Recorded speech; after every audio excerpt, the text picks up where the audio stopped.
चलो चलो।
अरे इसको डाले जाओ बाहर, ये बीच में बोलेंगे तो परेशान करेंगे। जाओ इनको उठाओ, बाहर ले आओ, बैठे थे। जय गुरुदेव।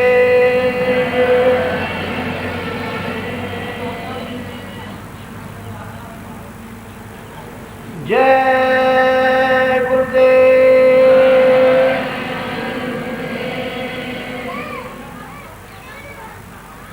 जय गुरुदेव। नाम किसका? जय गुरुदेव। नाम किसका?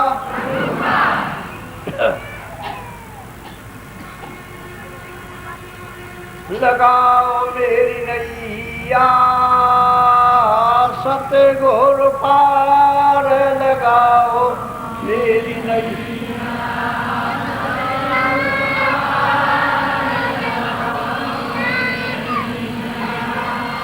सतगुर पार, लगाओ मेरी नैया।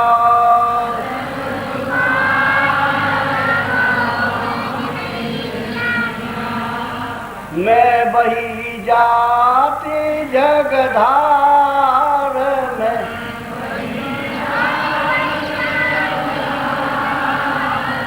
लगाओ मेरी नैया सतगुर पार, लगा।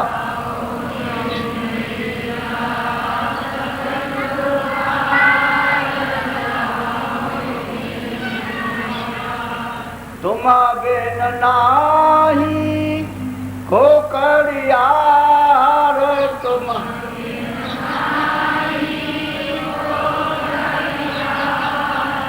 लगा दो डूबी हे पकिनार, लगा दो डूबी। लगाओ मेरी नैया सतगुर पार,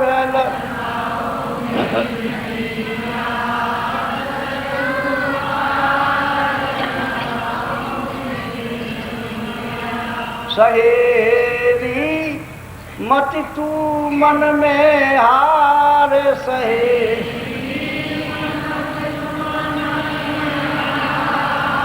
दिखाऊं जग का वार और पार, दिखा।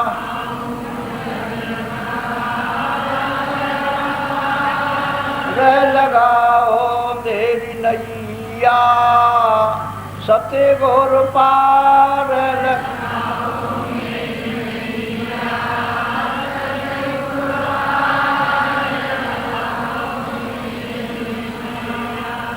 चढ़ाऊं सूरत उलटी धार,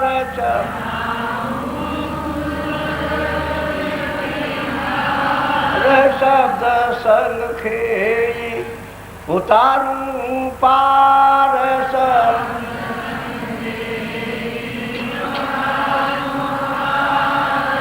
लगाओ मेरी नैया सतगुर पार,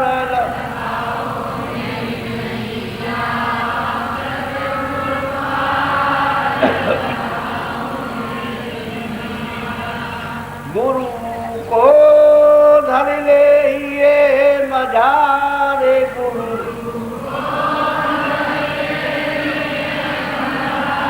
हरे नाम धुन घट में सुने झनकार नाम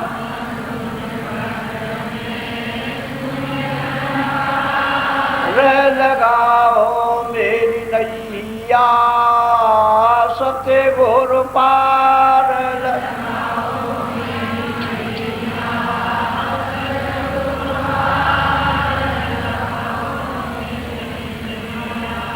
तरंगे उठती बारंबार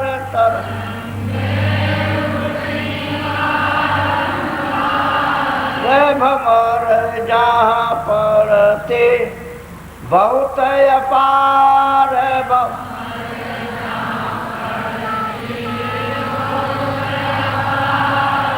लगाओ मेरी नैया सते गोर पार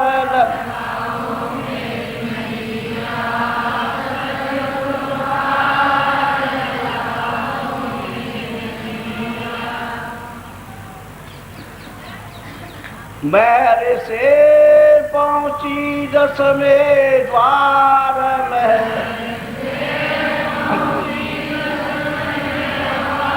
हरे सते गोर दीना बार उतारे सते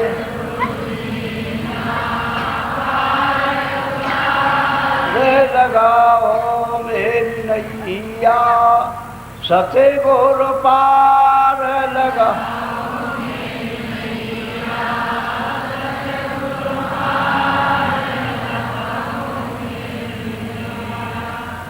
जय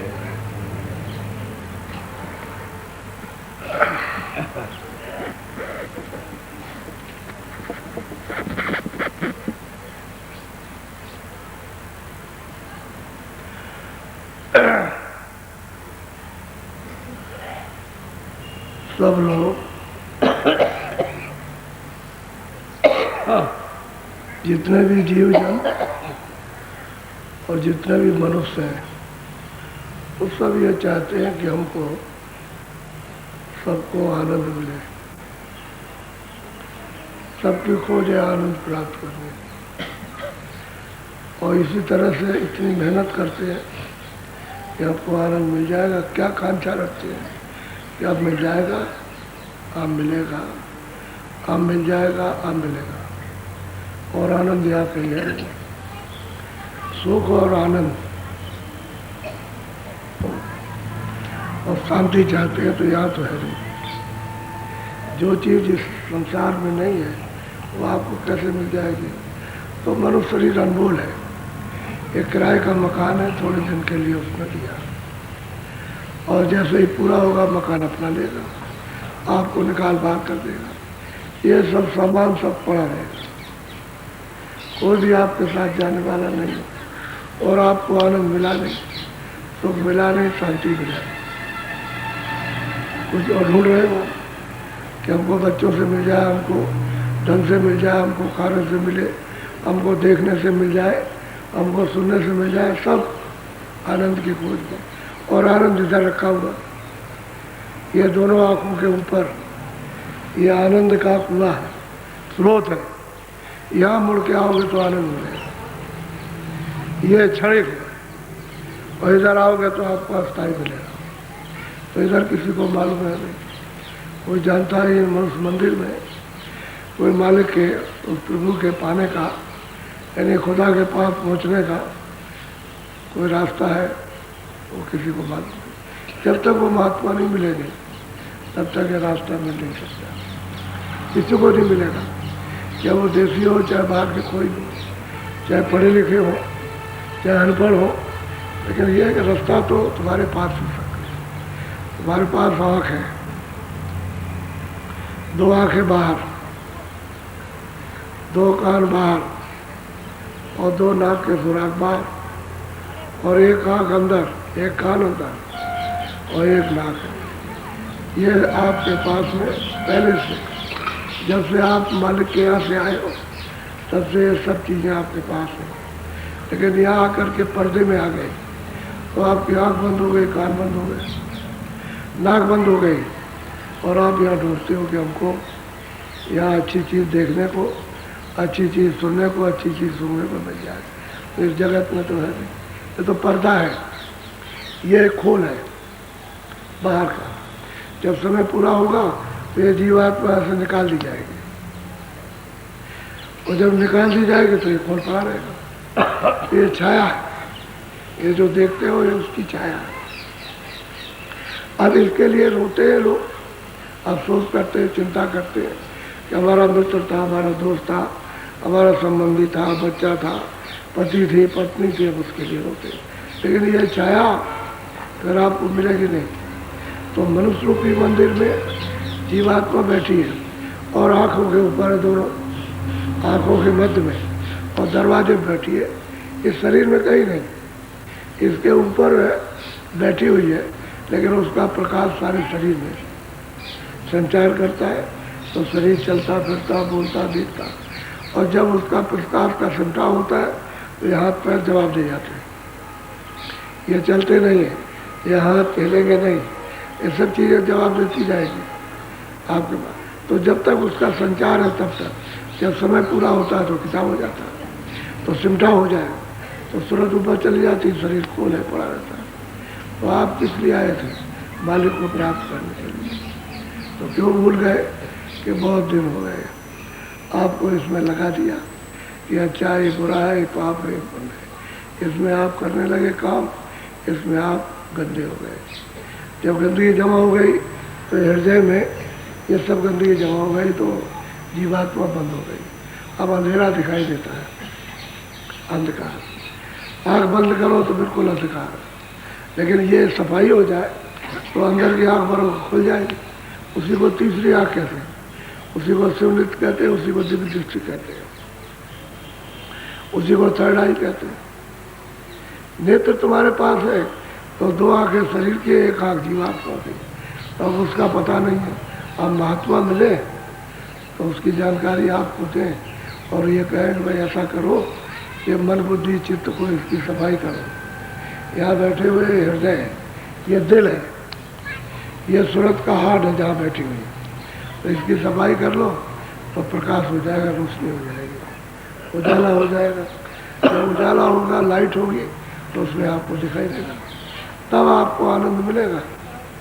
और ऊपर से आ रहा सब आवाज़ आ रही, नाम आ रहा। जब नाम सुनोगे तो अमृत पीने को मिलेगा। वो तो अमृत तो सबसे मीठा है, इतनी तो कोई चीज़ें मीठी है नहीं। कुछ भी खाओ या कुछ भी देखो, इतना मीठा नहीं है जितना कि अमृत मीठा। और ऊपर जाओगे तो अमृत ही अमृत, क्योंकि जीवात्मा है तो अमृत पीती है तो अमर हो जाती है, जन्म मरण से उनका छुटकारा हो जाता है।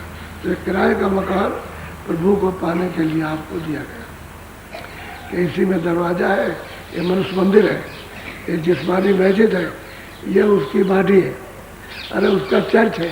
तो आप इसमें तो उसका दीदार दर्शन उसका करते नहीं हो और इधर बाहर जाते हो। किसी मंदिर में जाओगे, किसी मस्जिद में, और किसी आप चर्च में जाओगे, कहोगे यहाँ ईसा मसीह रहते थे, यहाँ इसमें खुदा बैठे थे, इसमें बाबा, अरे ये उसने बनाया, इसी में वो बैठा हुआ। इधर दरवाज़ा खोलो तो आप उसका दर्शन करो, तब दर्शन होगा। आँख नहीं जब तक खुलती है तब तक दर्शन। तो सब महात्माओं ने असल में चीज़ें हैं कि महापुरुषों की वाणियाँ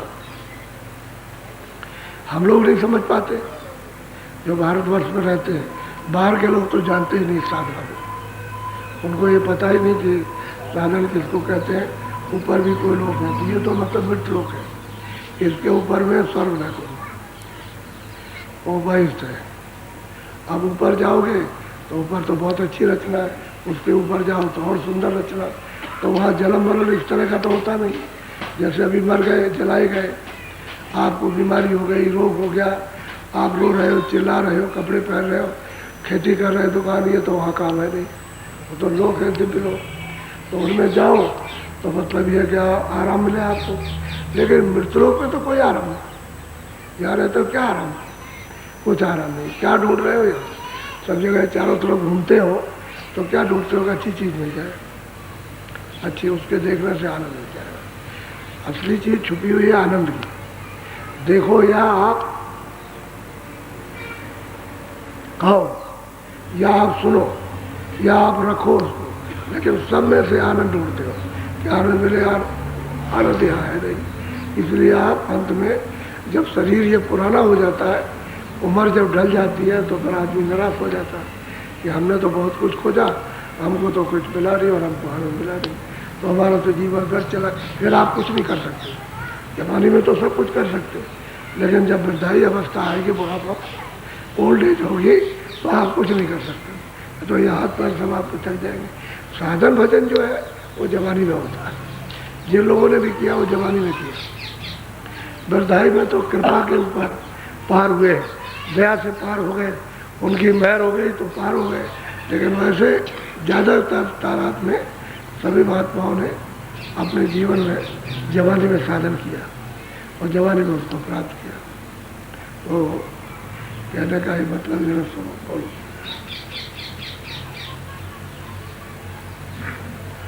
अच्छी तरह से आप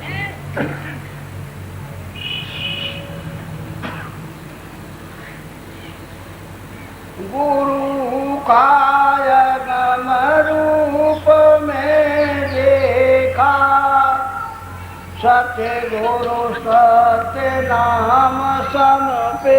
कहते हैं भाई, हमने सेवक जो साधना करता है वो प्रेमी कहता है कि हमने गुरु का जो अगम रूप है, यानी दिव्य रूप, उसको मैंने अपनी दिव्य आँख से देखा, ज्ञान चक्षु से, तीसरी आँख से हमने देखा। और सूरत वालों शरीर में जो साधन करती है, कहते हैं भाई हमने गुरु का रूप अगम देखा, ऐसा रूप यहाँ नहीं है, ये तो मानव रूप है, वहाँ तो कोई रूप, कोई शरीर तो है नहीं वहाँ। तो कहने मैंने दिव्य रूप देखा, मैंने देखा उसको। अब वो कहती है कि मैंने देखा, तो कहते किसने दिखाया? कहले वो तो गुरु की कृपा हो गई, गुरु ने दिखाया। वैसे तो मैं देख नहीं सकती थी, लेकिन उनकी दया बहर हो गई, तो उन्होंने मुझको वो अपना अगम रूप दिखाया, जिसके लिए वो यहाँ आते हैं, वो दिखाया उसको। बोलो। बल सत्य गुरु अब काल पछाड़ा, कर्म काट सत्य गुरु पर। अब वो सूरत कहती है भाई मुझको किसका बल मिला? सतगुरु का बल। तो जो कुछ भी पाप पुण्य थे हमारे पाप में जो जमा थे, उनको हमने धो डाला। किसमें धोया? नाम की धार में, शब्द की धार में धोया। जब अनहद वाणी सुनने लगे तो सफाई होती है तन की, मन की, बुद्धि की और चित्त की, अंतःकरण की सफाई होती है। उसी अनहद ध्वनि को सुनकर के सूरत की सफाई होती है। उसी अनहद सुन करके पूरा का पूरा हृदय आपका निर्मल पवित्र हो जाता है, स्वच्छ हो जाता है। कहते हैं भाई मैंने कर्मों को कैसे धोया? गुरु के बल से, गुरु की कृपा से। क्यों? कि उन्होंने नाम के साथ जोड़ दिया, शब्द के साथ में जोड़ दिया सूरत को, तो मैंने साफ धो डाला। अब वो तो मोया है, ये गंदगी पर साबुन कपड़े पर लगा दो तो सब मैल कट करके और पानी में डालो तो धुल जाए ऐसे। तो कह रहे मैंने मोया लगाया इसका नाम का, किसके बल से? गुरु के बल से। उन्होंने नाम भेज दिया और सूरत को नाम से जोड़ा। और धोया कैसे जाएगा? और जो अमृत आ रहा नाम में, उससे कहते हैं सब कर्मों को धो डाला, स्वच्छ और साफ हो गई। आप जब साफ हो जाएगी तब उसको हृदय में गुरु का आगम रूप देखने को मिलेगा। कौन सा? जो सतगुरु सतलोक में विराजमान है, उनका वो यहाँ देखेगी रूप, कि कैसा रूप है उनका, वो देखने को मिलता है। जब तक आंख नहीं खुलेगी तब तक वो आगम रूप देखने को नहीं मिलेगा। बोलो। सहस कमल का सा सुधारा, ज्योति रूप का दीपक। कहते हैं भाई सहजल कमल। जब अनहद वाणी आने लगी और हमने उस आवाज़ को, घंटा और शंख की आवाज़ पकड़ा, तो वहाँ गई तो कहते हैं कि मैंने संभाला कि इसकी आरती किस तरह से होगी, उस ज्योतिष स्वरूप की। नाम तो उनका निरंजन है, स्थान उनका सैदल कमल और रूप उनका ज्योति स्वरूप, आवाज़ उनकी घंटा स्वरूप। तो कहते हैं कि तभी तो उसको देखने को और आरती करने को उसको समय मिलेगा। लेकिन उसी निरंजन भगवान के रूप में वो वहाँ पर उनका चिन्ह है, गुरु वहाँ भी बैठे हुए हैं उसी जगह पर, वहाँ बैठे उनका भी दर्शन होता है, क्योंकि उसके बगैर तो टिक नहीं सकते, वहाँ टिकाव नहीं होगा सैदल कमल से, वो रहना उनका जरूरी है। जिस नाम के द्वारा उतरे हैं वही धार नीचे उतर करके आई और आंखों के सामने ठहरी हुई है। तो ये तो ऊपर है, धार तो नीचे रहेगी। जब तक ये सुनते रहेंगी पशु पंछी में, कीड़े मकोड़े में, आदमियों में, तब तो वो धार बराबर टिकी रहेगी, उसका सिमटाव नहीं होगा और उसी पर ये टिके हुए सब के सब। तो कहते हैं वहाँ गुरु का रूप है, वहाँ उस ज्योतिष स्वरूप में गुरु का रूप है, उनका अलग रूप है और उनका अलग है। कहते हैं मैंने आवाज़ को सुना और कहते हैं कि मैंने फिर आरती करने का साफ सामान तैयार किया। और कहते हैं जो तैयारी आवाज़ 24 घंटे अखंड आरती और कीर्तन होता रहता है, एक क्षण भी बंद नहीं होता। और जब ये हृदय साफ हो जाए तो 24 घंटे सुनिए आप, यहीं बैठ करके आप इसी जगह सुनते रहिए और जब चाहे तब देखिए, जब चाहे सुनिए आप, जब चाहे उसको पास में जाइए। 24 घंटे लगातार सो रहे हो तब भी, जाग रहे हो जब भी, आवाज़ जब प्रकट हो जाती है और शुद्धि सफाई हो जाती है, सूरत कर्मों को धो डालती है। जो काल का दिया हुआ ये सब सामान और विधान है, उस भार को नहीं आप अपने ऊपर रखोगे, साफ कर दोगे तो हृदय बिल्कुल निर्मल हो जाएगा। तो कहते हैं ज्योत संभाल, ज्योत का दृष्टि से दर्शन हुआ और संभाल के देखा, यानी बहुत गौर से उसको देखा। बोलो दोने घंटा और शंख बजाई, बंकनाल में अब वो कहते हैं घंटा और शंख ये जो धुन हो रही थी इन सब धुनों के साथ उसको छाट लिया और उसको पकड़ के चढ़ी। तो घंटे की आवाज़ में खींचने की, जैसे चुंबक में कशिश होती है कि लोहे को यानी मतलब खींचता है, ऐसे उस सूरत को वो शब्द खींचता है। जब सफाई हो जाए तो खींच के अपने मिलाता है, ऊपर ले लेता है, खींच लेता है। कहते हैं कि घंटे की आवाज़ और जब सुन करके और जब सैदल कमल में पहुंची तो शंख की आवाज़ आ रही है। तो ज्योति का दर्शन हुआ तो 3 लोक के मालिक हैं। मुसलमान इन्हीं को खुदा कहते हैं, अपने हिंदू इनको ईश्वर कहते हैं और ईसाइयों की किताब में यही घाट है। वैसे घाट का दर्शन इनमें से कोई कर नहीं सकता, अब वो तो बहुत दूर रह गया, दूर हो गया, अब नहीं होगा, वो उस रास्ता छूट गया। रास्ते पर जब जाओगे तब तो होगा, तो महात्मा मिलेगी उनके पास जाना पड़ेगा और महात्मा मिलेंगे तभी काम होगा, उसके पहले हो नहीं सकता। तो घंटे और शंख इन दोनों की आवाज़ को पकड़ के जब दर्शन हुआ 3 लोग के मालिक का, उस तुरंत ऊपर चली गई, ऊपर खिंचाव हो गया। बोलो दृष्टि समारत मन हुलसाना, गगन मंडल धुन गरज पिछा। कहता है कि भाई दृष्टि को बहुत एकाग्र किया, एक जगह दृष्टि टिक गई, यानी ऐसे नहीं हिलती है दृष्टि और ऐसे सामने टिक गई, एकाग्र हो गई। क्या दृष्टि को संभाला, एक जगह दृष्टि को टिका दिया और ऊपर की तरफ में चढ़ी। तो दोनों काम करती है, प्रकाश भी देखती है, रचना भी देखती है और ऊपर से जो गरज पड़ रही है, ऊपर से जो स्थान से गरज आ रही है वो मंडल गरज रहा, बड़ा घोरम घोर गर्जन हो रही है। यदि ऐसी गर्जन यहाँ तो कुछ है नहीं, बहुत गर्जन हो रही है वहाँ से। तो कहते हैं उसको सुना तो उस गर्जन को सुनकर के मन बहुत प्रसन्न होता है, बहुत खुश होता है। जब वो आवाज़ आती है तो आवाज़ तो उनकी सैदल कमल में आने लगती है, गर्जन की आवाज़। और इसका स्थान सैदल कमल में, वही इसका भंडार है। और भंडार के लय होने के पहले ये गर्जन को सुनता है और जब उसमें पहुंच गया भंडार में बहुत खुश होता है उस आवाज़ को सुनकर के आती प्रसन्न।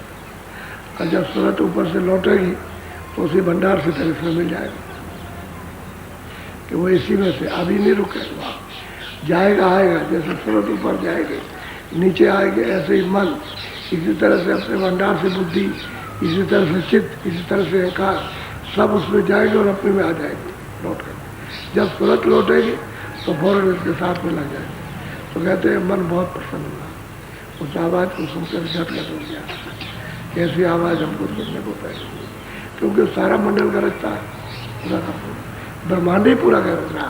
बोलो देख रूप सूरज प्रकाशा मिटाया अंधेरा जल। कहते भाई उनका हमने रूप देखा तो रूप कैसा है? क्या सूरज रूप है, यानी सूरज का रूप कैसे होता है? लाल। जब सुबह सुबह देखो आप तो आप देखोगे कि लाल, ये तो कुछ लाल नहीं, इसकी लाली तो सूरज की बदल जाएगी लेकिन वो लाल ही रहता है। कहते हैं कि मैंने जब देखा उस प्रकाश को, लाल सूर्य के प्रकाश को और लाल सूरज को, तो अंधेरा खत्म हो गया। अब ये अंधेरा इधर 3 लोग का नहीं है, ये सूरज 3 लोग से ऊपर हो गई, क्योंकि 3 लोग का सूचम लोग और स्वर्ग वैकुंठ और मृत लोग, ये 3 लोगों में आता है। तो सैदल कमल कहते यहाँ के 3 लोगों के मालिक, सैदल कमल में निरंजन भगवान और ऊपर में ब्रह्म बैठे हुए। तो कहते हैं कि मैंने उसको देखा अपनी आँख से, उस रूप को, तो कहते हैं लाल है, लाल। तो कहते हैं अंधेरा चला गया, अब अंधेरा नहीं, और पूरा मंडल गरज रहा है, पूरा का पूरा। इतनी मधुर, इतनी मीठी, इतनी आनंद है, ऐसे चुभने वाली, चिपकने वाली आवाज़, इतना प्रफुल्लित करने वाली उसकी आवाज़ है, इतना जोर से गरजता है। और उसी में से मृदंग बज रहा, मृदंग हर वक्त बजता है। ऐसा मृदंग सुहावना किया तो ऐसा मृदंग कोई बजाना जानता नहीं, बजाना है भी नहीं, न ऐसे बादल गरजते। अब वो सूरत देख रही है कि मैंने गुरु का अगर रूप मैंने देखा, तो यही चर कमलों में ये देख लेती है कि शीशा जो दर्पण है उसमें, उसी को आत्मदर्शन कहते हैं। लोगों ने पहले, योगियों ने आत्मदर्शन कहा और संत उसको चरण कमल कहते हैं। तो दर्पण है, उसमें देखते हैं ऐसे, तो नीचे का सब दिखाई देता है नीचे का उस शीशे में, और अपना वास्तविक चेहरा सूरत का है वो उसी दर्पण में दिखाई देता है। तब पता चलता है कि गुरु का किस प्रकार का आगम होता है। तो कहते हैं अरे भाई मैंने दरवाजे पे देखा, आँख खुली, प्रकाश हुआ, उजाला, दृष्टि खुली, तो मैंने उसको देखा। अब चल रही है आगे, अब चलेगी आगे की तरफ, तो बढ़ रही है। तो जब त्रिकुटी में निकट में पहुंची तो घर जाऊँगा। कहते हैं जब हमने दर्शन किया उनका तो लाल सूर्य है और नाम उनका ओम है, आवाज़ उनकी बादलों की तरह और मृदंग, रहने का स्थान त्रिकुटी, यह है ओम का पद, इसी को ब्रह्म कहते हैं। नीचे ये निरंजन का स्थान है, सैदल कमल, इनको ईश्वर कहते हैं, इनको खुदा कहते हैं, काट कहते हैं। वह उनकी भाषा में है, वैसे ईश्वर कहते हैं। नाम इनका निरंजन है, ज्योति स्वरूप है। आपके सब पुस्तकों में आया हुआ, जो नीचे की पुस्तकें हैं जिसमें है उसमें जिक्र दिया है, लेकिन उस ज्योति का जिक्र नहीं दिया। जो नीचे 4 ज्योति और हैं उसका जिक्र दिया हुआ, उनका जिक्र नहीं आया वेदों में। उन्होंने कहा हमने नहीं देखा, जिन्होंने वेद लिखे उन्होंने कहा हमने उसको नहीं देखा, जो हमारा पिता है हमने नहीं देखा। माता को तो देखा है, माता शक्ति को, लेकिन उनको नहीं देखा। नीचे 4 ज्योति और हैं, उनका दर्शन किया, उसका तो इशारा किया, लेकिन जो सैदल कमल में उसका इशारा नहीं किया। और सूरत जो संतों के जरिए से, वसीले से, उनके मतलब यह कि दया से, उनकी अनुमति से मार्ग से जाती है, तो इनका दर्शन करती है, साफ देखती है। बहुत बड़ा सैदल कमल है, कहने को तो छोटा मालूम होता है। अब आपको उसका अनुमान क्या कराए? सूरज इधर से निकलता है, इधर डूबता है, इसके लाख हिस्से कर दिए जाए तो उससे भी बड़ा उनका शरीर है, इससे भी बड़ा ये शरीर, यानी इतना बड़ा है उनका शरीर। और सैदल कमल में बैठे हुए, उनकी क्या तारीफ की जाए? तारीफ करने की कोई चीज़ हो तो तारीफ की जाए, अब इशारा किया जाता है। तो अब ये कोई आदमी सोच भी नहीं सकता कि भाई उनका इतना शरीर जिस्म है, इतना बड़ा उनका जिस्म है, तो इतनी ऊंची मंजिल पर बैठे हैं, तो उनके सामने तो ये कुछ भी नहीं। उसी बूंद का, यानी उसी बूंद की कण का ये सब पसारा है। ये जो कुछ भी है देख रहे हैं, उसी बूंद की कण का पसारा है ये। वो तो बहुत बड़ा, उसका देश तो बहुत बड़ा। बोलो। पायातम पद अब भारी रंकार दोने जा। अब जब उनका वहाँ पर त्रिकुटी में ओम का ब्रह्म का साक्षात्कार हुआ, तो उनका तो पूरा उन्होंने बताया कि लाल रूप है उनका, लाल सूर्य उनका, तो सब बताया। कहते हैं ऊपर में है गुरपद, उसको कहते हैं आत्म पद, गुरपद, वो गुरपद है। कहते हैं जब उसको हमने देखा उसको, तो फिर वहां से ऊपर से आवाज आ गई, रंकार पुरुष की आवाज आ गई। रामायण में ये सब लिखा, लेकिन किसी रामायण वाले से पूछा जाए जो पढ़ता सुनाता है कि तुम बताओ ये, तो वो नहीं समझ, क्योंकि ये तो संतों की वाणी है। रामायण जो लिखी है ऊपर का लिखा है, ये संतों की वाणी है। उनकी वाणी पढ़ने लिखने वाले अपना मनोरंजन के लिए सबको जिहाद सुना दें, लेकिन वो बता नहीं सकते कि ये कहाँ पर है, उसको नहीं मालूम। तो रंकार वो कहते हैं सो बसो इति अखंडा जीव सिखासो परम पिचंडा आत्म अनुभव सुस्त प्रकाशा तब भूल भ्रम नाशा। कहते वो उन्होंने भंवर गुफा का उसी रामायण में जिक्र किया, लेकिन वो मतलब ये लोग नहीं जानते उसको। और ये 10वें द्वार का जिक्र है रंकार। तो कहते हैं कि जब गुरपद का दर्शन हुआ तो आवाज आ रही ऊपर की, अब उसको पकड़ लेगी और पकड़ के जब चलेगी उस मैदान में, तो श्वेत ही श्वेत मैदान है। वहाँ उस तक कोई लाल नहीं है, कोई मिलोरी नहीं है। आकाश की नीली पीली स्वर्ग सफेद है, कोई मिलोरी वहाँ पर नहीं, न स्वर्ग वैकुंठ की न वस्तु, श्वेत ही श्वेत है, पूरी रचना श्वेत सफेद है। अब वो शब्द को सुन करके और कितना मस्त मगन सूरत होती है और अपने रूप को धारण करती है, जो सूरत का वास्तविक रूप है। सूरत जिस रूप में उसको धारण कर देती है।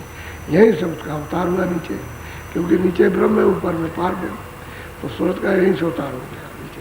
जब यहाँ से उतरी है तो अलग कर दी गई, तभी तो इसके ऊपर झिल्ली डाल दी। झिल्ली कहते हैं बारीक पर्दा, उसके ऊपर में डाल दिया। तो सुरतों को ये तो एहसास नहीं हुआ, उनको कोई देखने में, कोई सुनने में या सुनने में कोई दिक्कत नहीं, लेकिन पर्दा डाल दिया उन्होंने। और वो ये शब्द स्पर्श रूप रस गए, तो इसका पर्दा पड़ गया।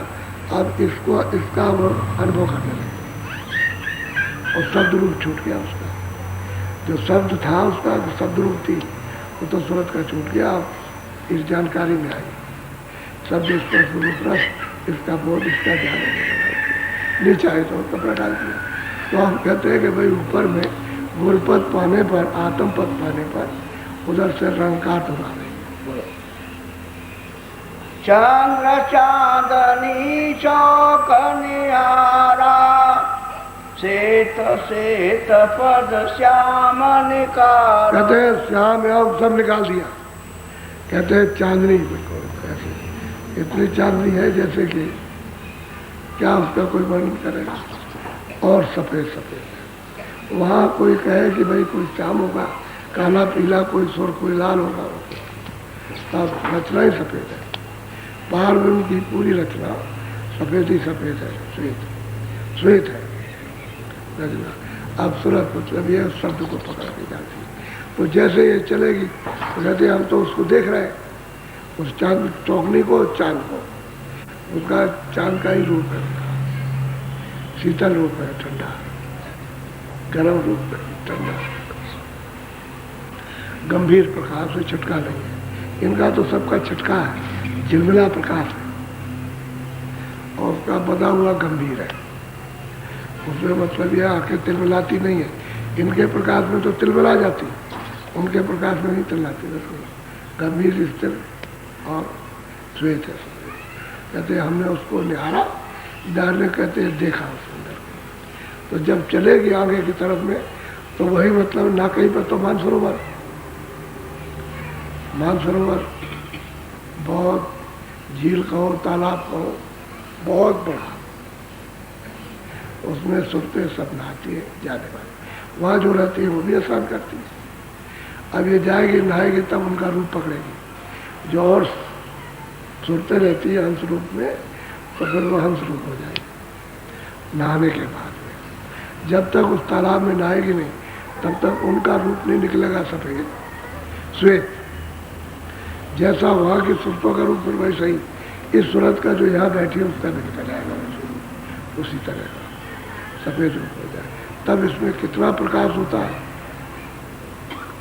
ब्रह्म से ज्यादा सूरत का प्रकाश और ईश्वर से ज्यादा सूरत का प्रकाश, इतना प्रकाश इसमें होता है। इसलिए तो इनकी शक्ति बढ़ जाती है, विशाल हो जाती है सूरतों की।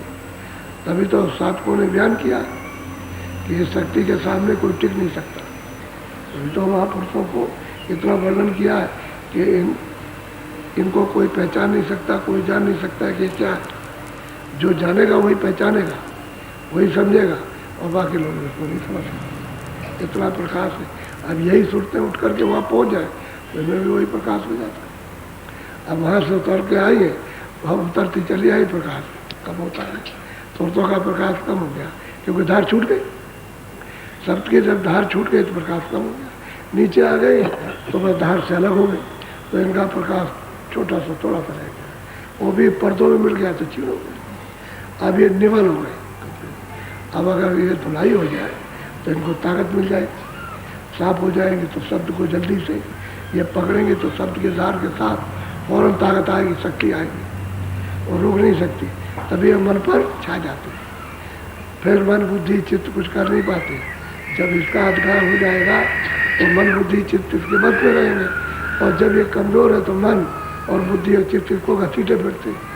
तो वहाँ जब गई तो स्नान किया, दर्शन तो दूर से हुआ, चांदनी चौक का दर्शन तो पहले हुआ और जैसे ही प्रवेश हुई तो नाके पर फौरन मानसरोवर आना किया। तब फिर बोलो एकट कसुरति लगी वही द्वारे, हंस जूठ बहु लगे पिया। कहते एक टक होकर के दृष्टि देखते उस दरवाजे पर तो जूत के जूत झुंड के झुंड बेशुमार। तुम वहाँ अगर लाखों वर्षों तक करोड़ों वर्षों तक उनको गिनते रहो तो नहीं गिन सकते। इतने जूत, इतने झुंड है, जूत कहते हैं झुंड के झुंड।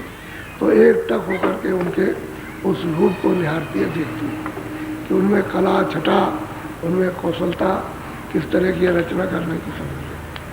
तो अचंभित रहती है क्योंकि वो तो बहुत दिनों के बाद जा रही, उधर से आई है जब से, तब से तो उधर गई नहीं।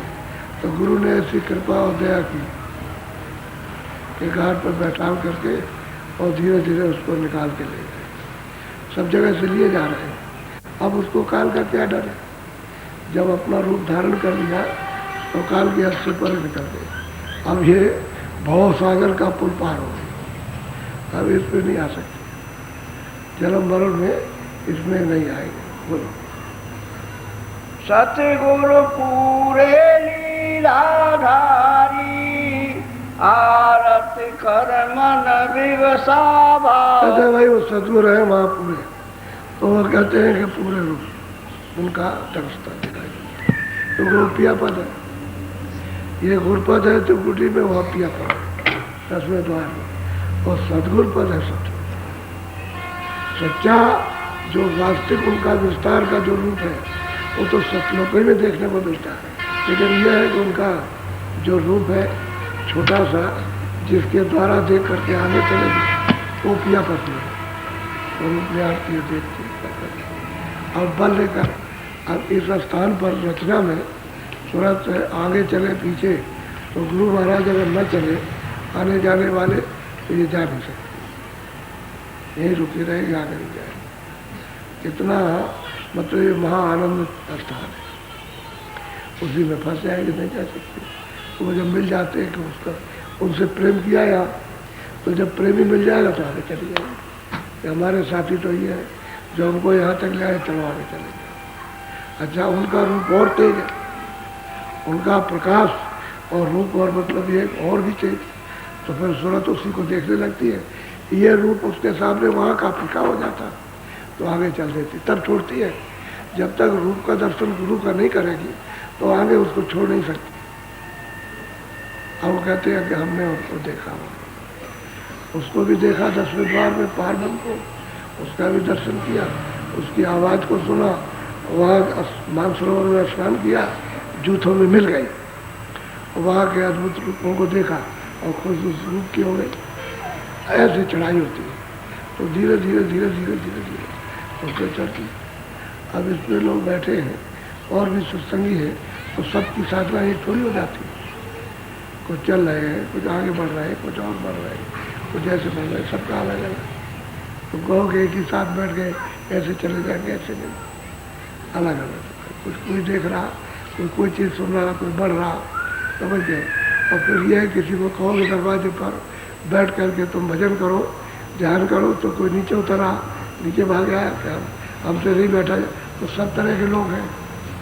लेकिन धीरे धीरे लगे रहोगे, लगे रहोगे, लगे रहोगे और बात वचन पकड़ते रहोगे और उसका ध्यान और उस अमल जब करते रहोगे तो दरवाजे पर बैठ जाना, तो दरवाजे पर काम होने लगता है। इस तरह से सुनते जाती है।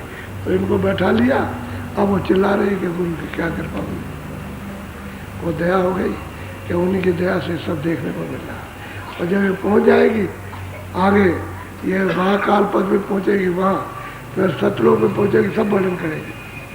क्या मैंने ये देखा, ये देखा, किसने दिखाया, गुरु को दिखाया, गुरु की बात। कोई आदमी पूछे भाई आपको किसने रास्ता बताया, तो हम तो सीधा ही कहेंगे, कोई हमको किसी मुहूर्त में थोड़ी, और गुरु मनुष्य शरीर में मिले, उन्होंने बताया रास्ता, उन्होंने कहा कि ऐसा करो इस तरह से, तो उसको किया गया।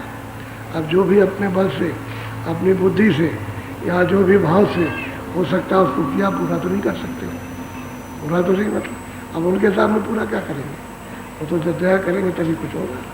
और तब भी है साधक अपने को ये कहता है मैं कुछ नहीं, मैं तो कुछ नहीं हूँ, मैं तो मतलब ये सबसे छोटा और अधीर हूँ के, और वही सर्वशक्तिमान है, दयावान वही। तो ये है, इस तरह से ये सुनते हैं महापुरुषों के उस दया मत को लेकर, रास्ते को लेकर के, और दया की भीख मांग के चढ़ जाते, उनके साथ चढ़ती जाती है, चढ़ाती जाती। वो तो कहीं भी साधना करें, मान लो कोई अमेरिका में रहता है, कोई चीन जापान में रहता है, कोई कहीं किसी प्रांत में रहता है, तो वहाँ उनके जाने के लिए क्या, वो कुछ नहीं है, वो तो ऊपर में बिल्कुल सामने एकदम से ये ऐसा इस तरह से दिखाई, ये सारा संसार इस तरह से दिखाई देता ऊपर।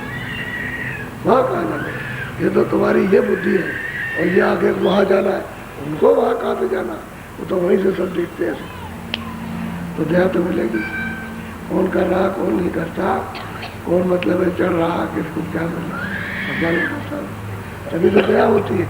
उनके पास खजाना नहीं होगा अपार, तो क्या देंगे वो, कुछ नहीं दे सकते। इसलिए अपने को जितना बताया, जितनी क्षमता है उतना करना चाहिए, जितनी अपनी सहन शक्ति है, अपनी बुद्धि काम करती है, अपना मन काम करता है, लगे रहना चाहिए, लगे लगे लगे लगे, फिर मतलब ये ठीक से आ जाओगे। और फिर करने लगो, ऐसे सबने किया, सब तभी तो पुकारते हैं, तभी चिल्लाते हैं कि दया करो, मैर करो, पापी है, हम अधम है, हम इंद्रियों के विकारों में फंसे हैं, आपकी कृपा हो जाएगी। तो दोनों तरफ चिल्लाते हैं कि जो फंसे रहे वो जब निकले तो वो भी चिल्लाए, ये भी चिल्लाए, ये भी कहा कि मैं इस तरह से फंस रहा, मुझको गुरु ने निकाला, तो गुरु ने पहुँचाया। तो भाई घाट है, घट का अंतर घाट है, दोनों आंखों के ऊपर में सूरत हुआ बैठी, इसी घाट से चलना है, यहीं से डोरी को पकड़ना, वो सत्य की डोरी है, यहीं बैठना सीख जाओ तो मतलब यहीं से आँख खुलेगी, यहीं से कान, यहीं से नाक खुलेगी, तो वो तो ऊपर सूंघने को मिलेगा, वहाँ तो सुगंधी है, भरपूर सुगंधी है उधर, यहाँ तो सुगंधी कुछ भी नहीं है। तो नाक रहेगी तभी तो सूखेगी, आँख रहेगी तो देखेगी, कान रहेगा तो सुनेगी, ये तीनों चीज़ें उसी में है, बाकी और कुछ नहीं, बाकी खोले। बाकी जितना भी है सब खोल है, और खोल सुरक्षा उतर जाएगा तो वहाँ स्वच्छ साफ हो जाती है, तो शब्द रूप हो जाती है, तब उसकी महिमा तब जानने को मिलती है। जब पिया पद को प्राप्त करती है तब समझती है कितनी बड़ी महिमा। यह अकथ कहानी कोई कह नहीं सकता। बाबू तब वो पूर्ण रूप से सिद्धा होती है, तब वो मतलब यह है कि एकदम से निचावन हो जाती है। तब तक अगर घेरे में रहे तब तो उसको शंका रहेगी, किसी मंडल में भी जाएगी तो शंका रहेगी, क्योंकि पर्दा है, शंका रहेगी। जब निशंका हो जाएगी तब पता चलता है। ऐसी कमाई करते चलो, सत्संग सुनते चलो, लगते चलो, हमारे बैठते चलो, करते चलो, अपना इश्क जो इश्क है उसको बढ़ाते चलो। जितना इश्क बढ़ जाएगा उतना इश्क करोगे तो मतलब यह है कि उसी के पास पहुंचोगे जिसके लिए आपने ये उठाया, ये लगन उठाई है, आपने दिलें उठी है, तो उससे इश्क कर लो। अब नहीं मिलता है, पहले तो मिलता था, अब उससे बिछुड़ गए तो तुम इश्क करो, मिल जाएगा। अब यही इसी को लगा देते, तभी तो लोग सातल भजन करने लगते और नियम से करते। तो यहीं से चलने की तैयारी करो, बाकी सब और अंधकार बखेड़ा है और सब बखेड़ा बस करो।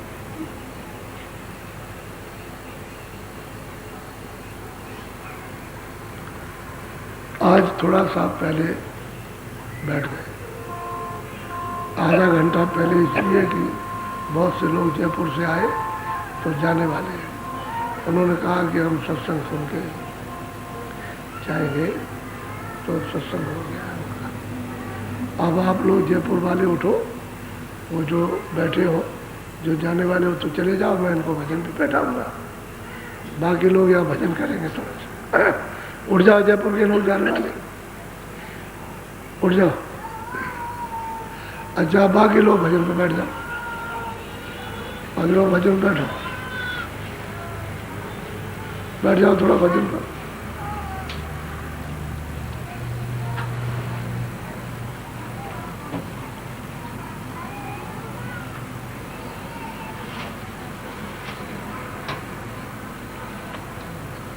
धीरे से निकल जाओ।